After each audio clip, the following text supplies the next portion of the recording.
दोस्तों, पति को पत्नी को भरण पोषण यानी कि मेंटेनेंस देना चाहिए, भले ही उसकी कोई इनकम ना हो, लेकिन अगर वो शारीरिक रूप से सक्षम है दोस्तों तो मेंटेनेंस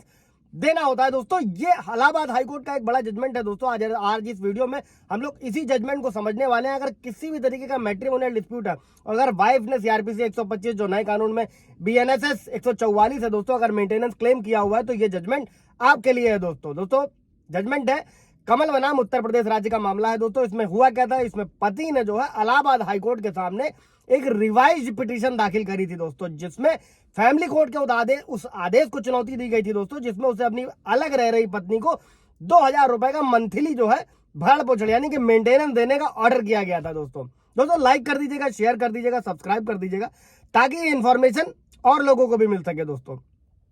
अभी केस क्या था दोस्तों कि शादी हुई थी इन लोगों की 2015 में, और दहेज की मांग के कारण पत्नी ने क्या किया, ससुराल छोड़ दिया। उसके बाद माता पिता के साथ रहने चली गई, जो अमूमन मैट्रिमोनियल या डिस्प्यूट के केसेस में होता है दोस्तों। और याचिकाकर्ता ने क्या किया, जो पति था वो एक मजदूर के रूप में काम करता है और उसने किराए के मकान में रहता है, उसने ऐसा बताया कोर्ट को, और अपने आश्रित परिवार जो उसका देखभाल करता है, उसका आश्रित परिवार के लोगों का, और उसने ये भी कहा पति ने कि वो गंभीर रूप से बीमार है, उसका इलाज चल रहा है। और उसने आगे ये भी तर्क दिया कि उसकी पत्नी जो कि पढ़ी लिखी है, स्नातक है, अपना भरण पोषण करने के लिए जो है पर्याप्त कमाती है। इसके विपरीत उसकी पत्नी ने क्या तर्क दिया दोस्तों कि दहेज संबंधी क्रूरता के कारण उसे अपना वैवाहिक घर छोड़ने के लिए मजबूर होना पड़ा दोस्तों। ऐसा पत्नी ने अपना कोर्ट में पक्ष रखा,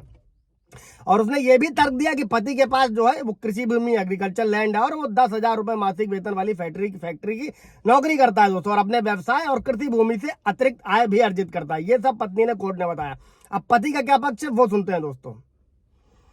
अब अभी पति के पक्ष से समझते हैं दोस्तों कि हाई कोर्ट ने क्या किया कि वो मेडिकल रिपोर्ट की सारी पुष्टि करी और माना कि वो गंभीर रूप से बीमार नहीं था। और कोर्ट ने कहा कि पत्नी ने इस बात का सबूत नहीं दिया है कि पति ने कुछ स्रोतों से जो आय अर्जित की है। कुछ जो पति ने भी दावे किए थे, जो दावा उसने पेश किया था, हालांकि इसने माना कि उसका जो स्वास्थ्य है, जो शरीर है, वो कमाने की क्षमता से मजबूत है, उसके स्पष्ट सबूत थे, यानी कि पति के, जो पत्नी ने प्रूफ दिया, और जिससे उसे अपनी पत्नी को भरण पोषण जो देने की जिम्मेदारी कोर्ट ने दी है दोस्तों, उसे वो निभा सकता है। और कोर्ट ने यह भी बताया कि पति ने मुकदमे के दौरान कोई सबूत नहीं पेश किया। आप समझिएगा दोस्तों कि पति ने क्या किया,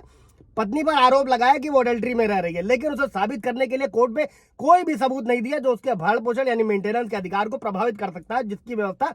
सीआरपीसी 125 के सबसेक्शन 4 में करी गई है दोस्तों, और नए कानूनों में बीएनएसएस 144 के सबसेक्शन 5 में करी गई है। इसमें अगर पत्नी अलग रह रही है या अडल्ट्री में रह रही है तो उसे मेंटेनेंस नहीं देना होता है, बशर्ते कि इसे प्रूफ करने के लिए आपको कोर्ट में सबूत भी देने होते हैं, जैसे कि पत्नी ने सबूत दिया और पत्नी ने प्रूफ भी किया। और 2022 के एक मामले का हवाला देते हुए इस याचिका को यानी कि पति की याचिका को खारिज कर दिया कोर्ट ने, और ये कहा कि अगर एक पति शारीरिक रूप से सक्षम है तो उसे कम